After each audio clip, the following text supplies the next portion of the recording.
Sebelum teman-teman nonton sampai habis apa yang bakal saya sharingkan di episode ini, jangan lupa untuk klik subscribe dan pencet tombol loncengnya supaya teman-teman gak ketinggalan info-info dan trik menarik di channel ini.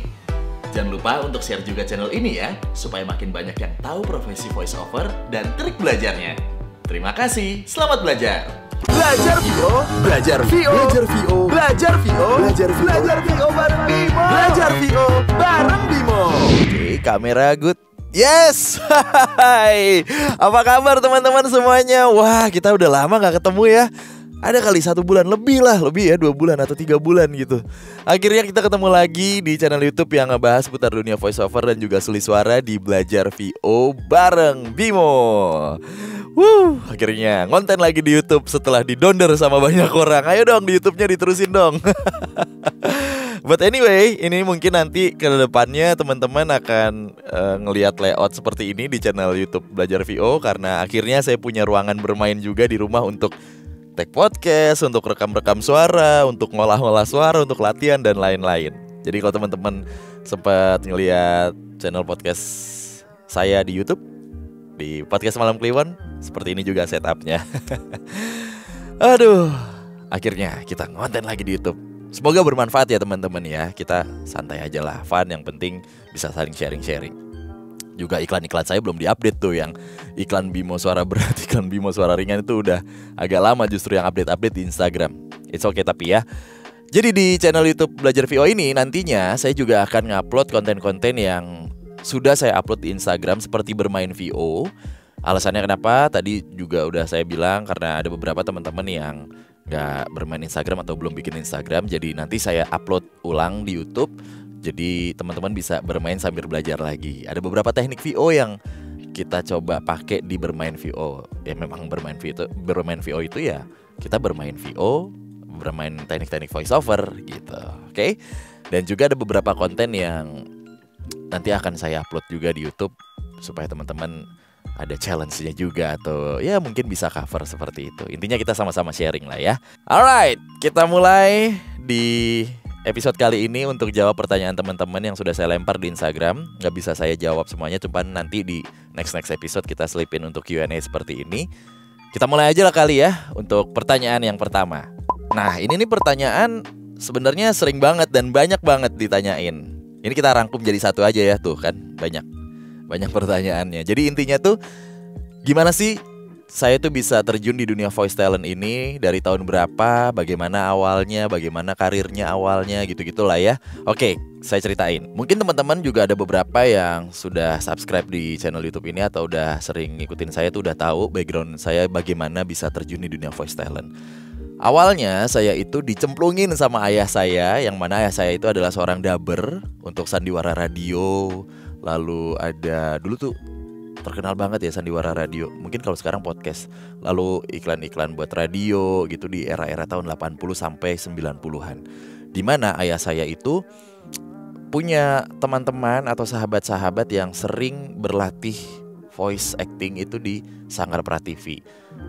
Kebetulan ibu saya juga seorang produser di sana. Jadi memang background keluarga saya udah dari dunia voice acting atau voice talent seperti itu.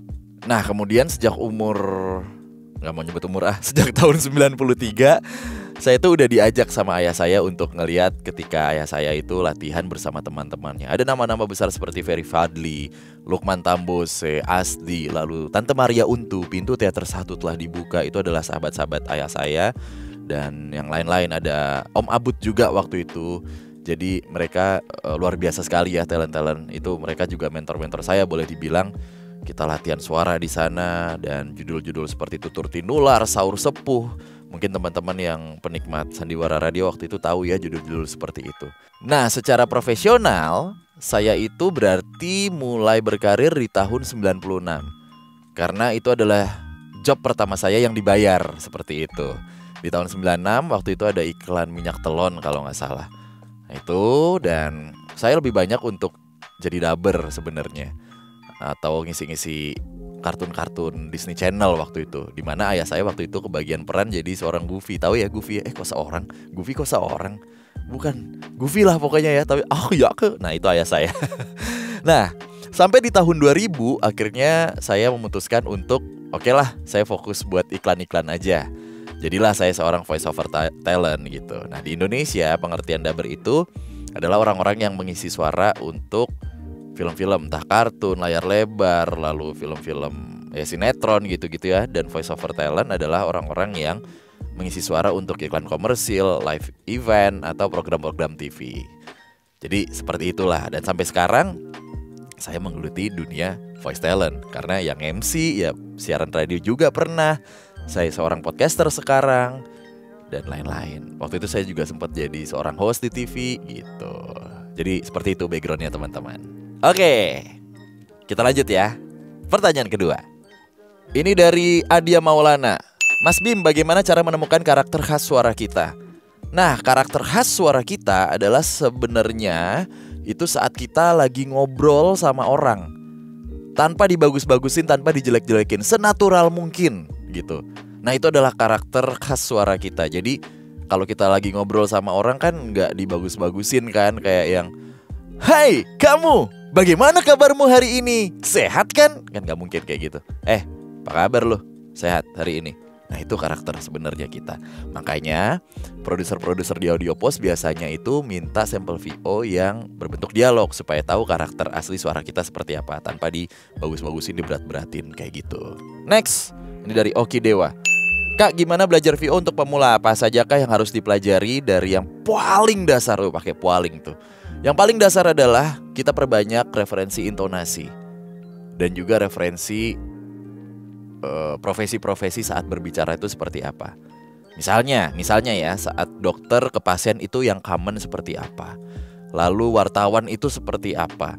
Lalu misalnya guru ke murid seperti apa. Anak ke bapak atau bapak ke anak. Jadi kita kalau bilang observasi aja, seperti ini cara berbicara, ya nadanya seperti ini. Yang secara general ya, yang common ya.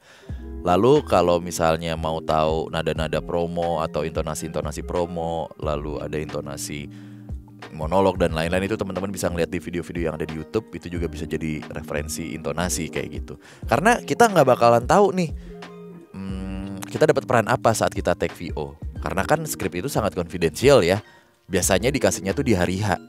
Jadi bisa aja kita dapat peran sebagai wartawan, kita berperan sebagai MC, kita berperan sebagai news anchor atau ya biasanya kayak gimana referensinya para pekerja-pekerja itu kan kita nggak tahu ya gitu, profesi-profesi. Jadi yang paling dasar adalah kita harus tahu tuh bagaimana ceritanya intonasi-intonasi dari para profesi-profesi itu. Seperti itu sih yang paling banget dasar. Oke, ini dari Orisong 131. Tips simple yang bisa diterapkan untuk melatih suara tinggi, rendah, dan berat. Terima kasih. Secara teknis mungkin nanti kita ada sesinya sendiri. Secara teknis bagaimana untuk pernafasan apalah teknik-teknik yang lain gitu ya, suara hidung, suara tenggorokan dan lain-lain gitu. Nanti mungkin kita akan bedah sendiri. Tapi trik simpelnya adalah karena voice over tuh biasanya mengiklankan ya, atau promo untuk brand-brand. Teman-teman coba aja ngambil brand dengan segmentasi yang berbeda. Misalnya anak muda, lalu agak tua, dan untuk orang tua. Teman-teman cobain aja bacain dengan nada-nada atau ton suara yang cempreng dan dibalik-balik, kan kayaknya nggak cocok ya. Nah nanti dari situ secara tidak sadar kita akan mengikuti, ton suaranya kayaknya enakan seperti ini ya. Itu untuk ngelatih sehari-harinya. Cuman secara teknis, nah ini dia, nanti kita akan bedah atau kupas tuntas sama orang yang benar-benar juga. Nanti saya punya teman yang punya trik-trik dan tipsnya untuk ngelatih suara rendah, suara tinggi, dan suara middle. Oke? Dari Steve Lauren. Pertanyaan standar. Suka duka jadi VO talent apa? Atau maybe malah gak ada dukanya? Dukanya ya bukan pekerjaan tetap kan. Gitu, dukanya ya mungkin kalau lagi tidak enak badan lah ya gitu. Cuman saya juga punya tipsnya. Nanti lah kita bedah bareng-bareng pokoknya seputar dunia voice over ini.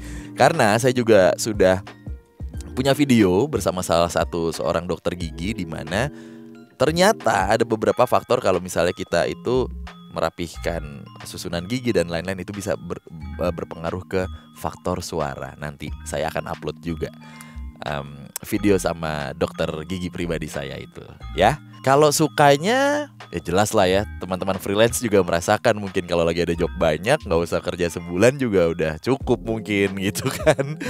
Ya suka duka pasti ada lah, nggak mungkin nggak ada dukanya, nggak mungkin suka doang gitu kan. Yang penting kita nyaman jalaninnya, itu aja. Oke, ini dari Rehan Afifi. Bang, kalau penyanyi bisa jadi VO nggak? Atau sebaliknya? Kan udah punya ciri khas masing-masing tuh. Kalau ditanya bisa apa enggak? Ya bisa. Kenapa enggak? Ibarat kata nih, pemain bola bisa main volley enggak? Ya bisa gitu. Atau pemain basket bisa main rugby enggak? Ya bisa. Itu kan sama-sama cabang olahraga ya. Kalau kita kan sama-sama cabang voice talent. Penyanyi juga boleh dibilang seorang voice talent, makanya ada program namanya The Voice gitu. Penyiar radio ya voice talent, MC ya voice talent, news anchor ya voice talent gitu, podcaster ya voice talent gitu. Cuman ya memang ada perbedaan dan trik-triknya masing-masing seperti itu. Kalau dibilang bisa, ya bisa. Kenapa enggak? Ini dari bukan orang gede. Bang, kalau kita baru banget belajar VO itu cara biar dapat customer gimana, Bang? Sama seperti teman-teman freelance yang lain juga, adalah dengan branding di sosial media gitu. Teman-teman bisa branding di Instagram atau di sosial media yang teman-teman punya dengan melabelkan sebagai voice over talent. Kalau belum punya portfolio, teman-teman bisa cover iklan-iklan yang sudah ada, tapi dengan catatan harus ada kreditnya ya. VO talent aslinya siapa dan ini kliennya apa, dan dikasih keterangan ini cuman nge-cover aja gitu. Lalu teman-teman juga bisa mungkin, sebenarnya udah saya ada kok di channel saya nih, di bawah-bawah gitu ya. Gimana sih caranya kita untuk ngirim sampel VO kita ke produser-produser. Nanti dicari aja ya di bawah-bawah kayak gitu. Tapi intinya kalau saya sharing dengan teman-teman VO talent yang lain ya dengan branding kayak gitu. Atau ya dengan ngikut ke komunitas-komunitas. Atau ikut ke Voice Institute Indonesia. Karena kita juga berafiliasi dengan produser-produser yang ada di Jakarta, di Audio Post di Jakarta gitu. Nah, mungkin pertanyaan dari Asep Muldani ini agak menyerempet ke yang tadi saya jawab ya, atau yang ditanyakan. Saya sangat tertarik dengan dunia voiceover, gimana cara terus mengasah skill dan di mana wadahnya. Wadahnya sebenarnya banyak ya, komunitas-komunitas voiceover gitu. Tapi teman-teman bisa ikutan belajar bareng di Voice Institute Indonesia, karena di situ mentor-mentor yang berperan di situ juga adalah seorang VO talent profesional dengan pengalaman yang sudah luar biasa. Mereka dengan ikhlas juga sharing ilmu-ilmu ke teman-teman dan pengalaman. Plus kita juga berafiliasi dengan studio-studio Audio Post yang ada di Jakarta. Seperti itu sih. Kalau mau tahu caranya mengasah skill ya setiap hari latihan terus. Baca aja, latih banyak banget referensi intonasi dan lain-lain. Kayak gitu sih. Ada skrip baru coba dibacain. Kalau sudah pede, masukin ke sosial media. Jenis skrip baru, jenis tone suara baru, dan lain-lain lah. Seperti itu. Dan pertanyaan terakhir kali ya untuk kali ini. Kalau udah tambah umur, tone suaranya bisa berubah nggak Bang Bim? Ya jelas pasti dong, itu kan secara alamiah ya. Berubah tuh pasti ada, walaupun cuma dikit banget, berubah tuh pasti ada.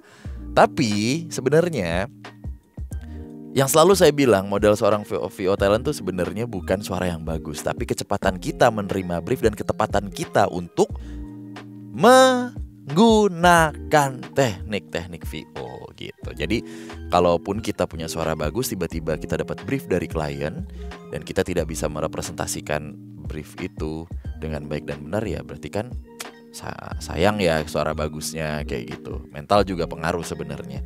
Nah tapi kalau misalnya kita suaranya udah berubah, makin lama makin berubah, kalau attitude kita bagus, teknik kita bagus, dan hubungan kita dengan klien, dengan produser itu bagus, nanti brand yang akan mengikuti segmentasi kita. Seperti itu. Oke, jadi mungkin seperti itu dulu ya teman-teman. Saya jawab sedikit dulu karena nanti akan banyak pertanyaan pastinya, dan masih banyak yang belum saya bisa jawab juga.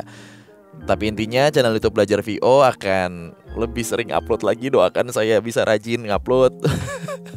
Semoga bermanfaat, walaupun konten-konten yang lucu-lucuan, tapi yang jelas itu semua ada teknik voiceover ya, teman-teman bisa coba. Dan mudah-mudahan juga teman-teman yang lain di luar sana jadi tahu ada satu profesi yang menyenangkan, yaitu voiceover. Terima kasih yang sudah subscribe, terima kasih yang sudah share juga ke teman-teman lainnya. Doakan sekali lagi supaya saya semangat konten dan sering uploadnya. Oke, kita ketemu lagi di channel YouTube yang ngebahas seputar dunia voiceover dan juga sulit suara di Belajar VO bareng Bimo. Terima kasih telah menonton channel Belajar VO di YouTube. Selamat belajar, selamat latihan, dan salam VO.